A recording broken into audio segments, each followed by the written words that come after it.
Emma was an extrovert, but she hadn't always been one. I suppose it's my fault we drifted apart in the end. The truth was, I fell for all that bullshit. I listened to that voice, the sneering one that nipped at the back of my ears with its sharpened scissors, the one that asked, "Why is your only friend a girl?" I fell for the indoctrination every 12-year-old boy does, and it wasn't like she was a tomboy either. She was a real, proper girl, complete with the star and heart-shaped hair clips, sweeping blonde bangs and posters of horses and boy bands all over her purple-painted walls. She liked fairies, she liked unicorns. I liked her anyways. She was funny, and she always asked me questions, and she always shared. She was quiet around others. Her long face always pointed down at her shoes, but she wasn't like that with me. It was my fault we drifted apart, but I couldn't stand how they looked at us, all of them, when we were playing together next to the basketball courts. I didn't like how the girls scoffed, how the boys shouted things I couldn't quite make out and then shoved each other, laughing uproariously. But the worst were the adults. I saw the looks they gave each other when Emma and I showed up to class side by side. Secret looks. But I knew what they meant. Hope we get invited to the wedding, right? So I stopped hanging out with Emma. I made new friends. Boys who liked soccer and spitting contests, and the looks and whispers stopped. And Emma stayed alone. That was until high school. When we got to high school, I started to notice that Emma had changed. At lunch, when I went out to the front lawn with my friends to toss a frisbee back and forth like wannabe college kids, I started to see her with other people. When I passed through the halls, I saw her with boys leaning against lockers, laughing and placing her hand on their shoulders. Every day it seemed like there were more people, more friends, surrounding her like a school of fish around a shipwreck. This wouldn't be unusual, except that Emma was always such a small, timid girl. She'd have been a loner since she was tiny. This was when I truly realized I didn't know who she was anymore. I didn't necessarily miss her anymore. It had been years since we had so much as spoken to each other, but it still gave me a strange pang in my chest to think it. Emma was an extrovert now, I realized. She was nice to everyone. A huge smile was always pulling at her glossy lips. Her hair was always perfect, falling in little swoops at her shoulders. She wore bright pinks and oranges and blues in the form of tight skirts and frilly blouses. She was attractive to the boys in an approachable way, but so nice to the girls that she was never considered a threat, just a friend. Even from a distance, I could observe that everyone liked Emma. How could you not like Emma? At graduation, I looked for her. While I was accepting my fake diploma up on the stage, my friends and family cheering for me from the sea of faces, I searched the crowd for Emma. I spotted her quickly, near the back.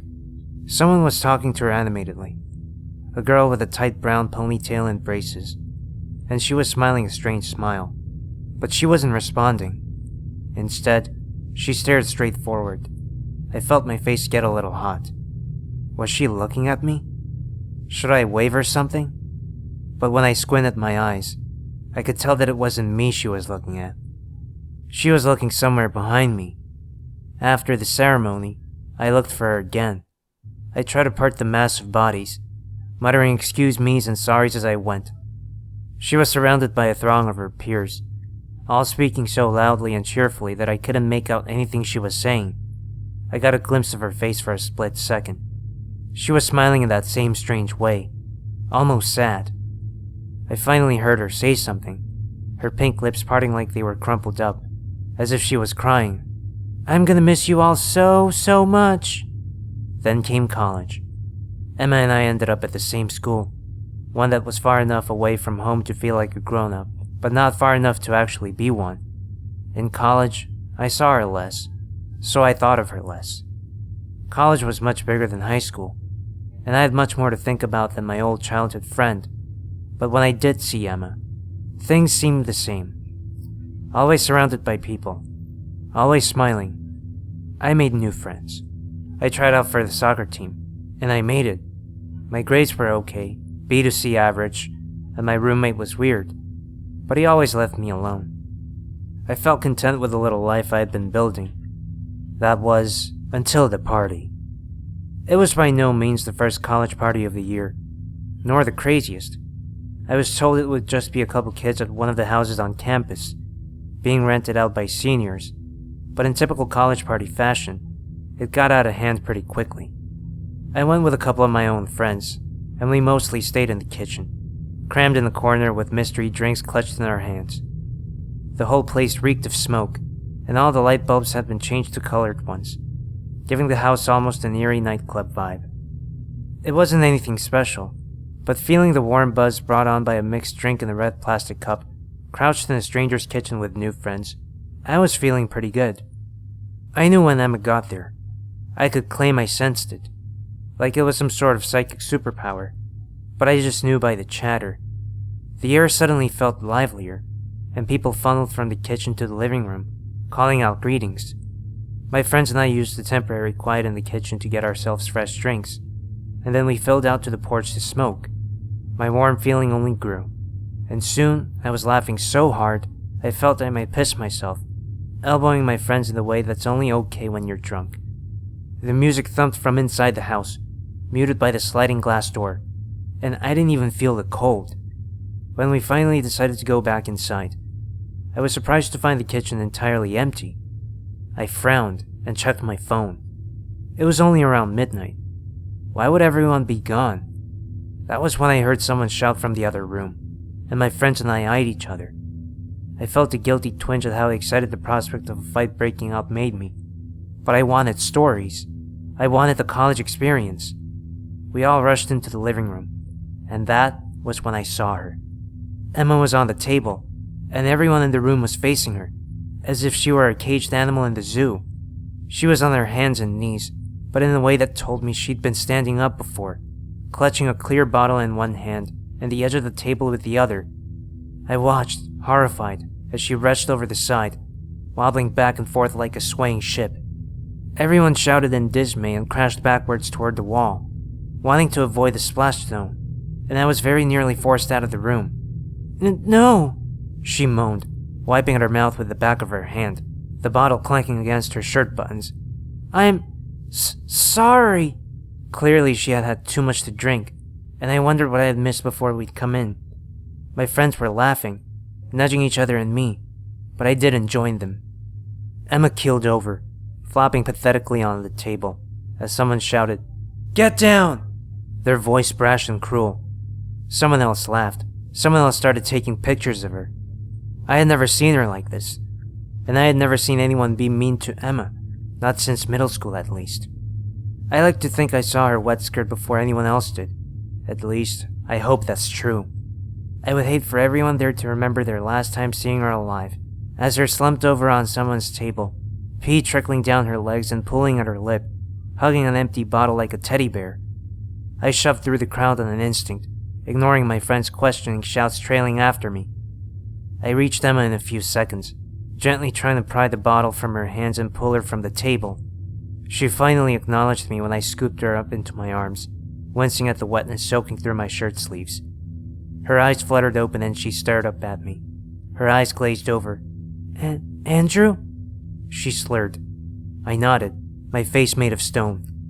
The people all around us let out a collective "ooh," and I was back in middle school, letting go of Emma's hand and refusing to look her in the eye. I looked her in the eye then, though, and she smiled in that sad way that only I seemed to ever notice. Then she threw up on my shirt. I got her to the bathroom and I locked it behind us as thralls of people pounded against it with their fists, chanting our names. Emma, Andrew, Emma, Andrew. We've become the most interesting thing at the party, I thought. We've become the spectacle. Emma sobbed as I helped her into the bathtub, figuring it would be the easiest to clean off later. Emma's head fell back against the tile and she groaned. I silently slipped off my shirt and scrubbed at it in the bathroom sink, choking back my own bile as I did. I wasn't drunk anymore, or at least, I didn't feel it. Andrew, she whispered after a long time. I looked over at her. She had pushed her blonde hair away from her eyes, stringy with spit and vomit. She stared up at me, watery and trembling. Yes, Emma? I gave up on my shirt and sighed, shaking it out and pulled it back on. I shuddered at how it clung to my skin. I'm Sorry. It's okay, Emma. I closed the toilet seat so I could sit on top of it, next to where she was laying. Are you okay? She shook her head quickly, and then slower. Her eyes opened wide and I recognized something new in them. Fear. I ruined everything, she whispered, frantic, her voice frayed around the edges. I frowned and leaned closer, wanting to hear her. What do you mean you ruined everything? Maybe I wanted to. I don't know. She buried her face in her hands, whimpering into them. Maybe I meant to. Andrew. Maybe I'm sick of this. Maybe I can't do it anymore. Do what anymore? I pleaded, a little bit alarmed. She was rocking back and forth now, her breath coming in raspy wisps. She peeked at me from between her fingers now, as if she were surveying me. She hiccuped, and that somehow triggered a new wave of blubbering sobs, tears dripping from her chin like fat raindrops. I used to be so jealous of you, she sniveled, wiping at her red nose. You had so many friends. So many friends. And I couldn't have any of them. And then I was jealous of you 'cause you didn't have to have any. My eyebrows furrowed almost a painful amount, and I searched her face, unsure if I should feel offended by this or not. The pounding on the door continued. Emma. What do you mean, Emma? I don't understand. Her eyes glazed over, her tears still falling, and she stared through me at the bathroom door, half there, half not. It follows me, she whispered, so weak I could barely hear her. Her breathing quickened. What follows you? She shook her head and pulled at her hair. Finally her eyes met mine again, as if she were phasing back into reality. It's in them, she spit, jabbing a finger at the door. It's in all of them. It's watching me, always. It always knows. When I don't have any friends, it gets angry. Emma. I could do nothing but stare at her, trying to figure out if she was serious or not. She must have still been pretty drunk, but right then, she seemed stone cold sober. I have to have friends, she continued, the tears never slowing down. I've done all my research. I wear the right clothes. I go to their houses and I peek through their windows. I know what they like, what they don't like.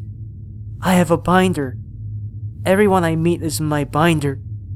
Everyone has to like me, Andrew, or it'll kill me. I know it will.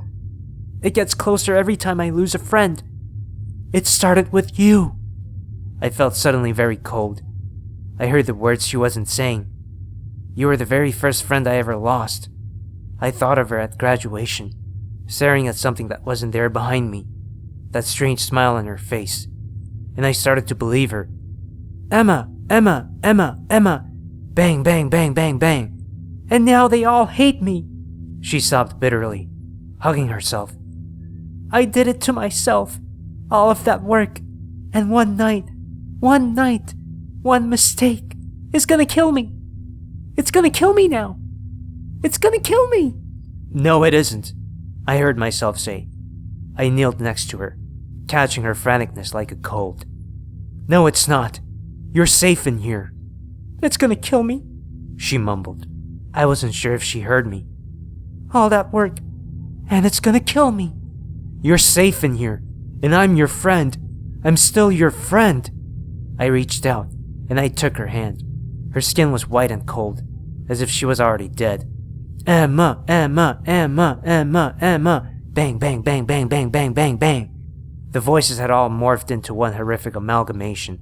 The door hinges creaked and shuddered, like they were only just clinging on. The lock rattled. Emma let out a little shriek. Without thinking about it, I climbed into the bathtub with her and pulled the curtains shut. I didn't care anymore about getting any of her bodily fluids on me. Besides, it was too late for that anyways. She stared at me. Her eyes looked almost gray, and they were shiny, flickering with something I had never seen before. It'll happen to you next, she told me, her voice solemn. I don't know how. I know, but I do. I'm sorry, Andrew. It's okay, Emma. Bang, bang, bang, bang. For what it's worth, I wish we stayed like we were. She scooted closer to me, resting her head on my shoulder at an awkward angle. I do too. Then, the bathroom door gave way. When the police arrived, I told them the truth. I didn't know what else to say. I was far too out of it to make up a story. So, after hours of interrogation and psych evaluation, I was finally released to go home and scrub her blood off of me, probably because it was impossible to fathom how I, one boy, could possibly do to her what was done to her. It brought me no relief. A week ago, I went to her old house. It was a 2-hour drive away, about a block away from my old house. Her mom was there and she let me in, teary-eyed. She remembered me. Would you mind if I went through her things a bit? I asked her, my voice gentle, but I couldn't force much emotion into it. I was still reeling from what I'd experienced at that party. I think there are some things she would want me to have. Her mother just nodded and led me to her room. It was exactly how I remembered it. Purple wallpaper, adorned with various brightly colored posters, unicorn figurines and stuffed animals covering the bed and the carpet, untouched. She has still been such a little loser, even in high school, when I had thought she was so cool. I rifled through her drawers until I found it, a purple binder. I almost smiled at the butterfly stickers decorating the surface, one scratch away from peeling off completely. I flipped through it slowly. She hadn't lied. She really did do her research. Everyone from her high school was in there, their pictures taped haphazardly next to lists, and lists of things about them, things that Emma never should have even known. She had been trying desperately to save her own life. When I got to my own entry, I hesitated. There was significantly less content on my page, as if she decided it wasn't even worth it. My picture, cut straight out of the yearbook, seemed to look right at me. A thought flashed into my head then, burning behind my eyelids, and tears began to form. I wiped them away quickly, alarmed. You are so alone. And somewhere far away, I could hear it, pounding against wood, chanting, Andrew, Emma, Andrew, Emma, Andrew.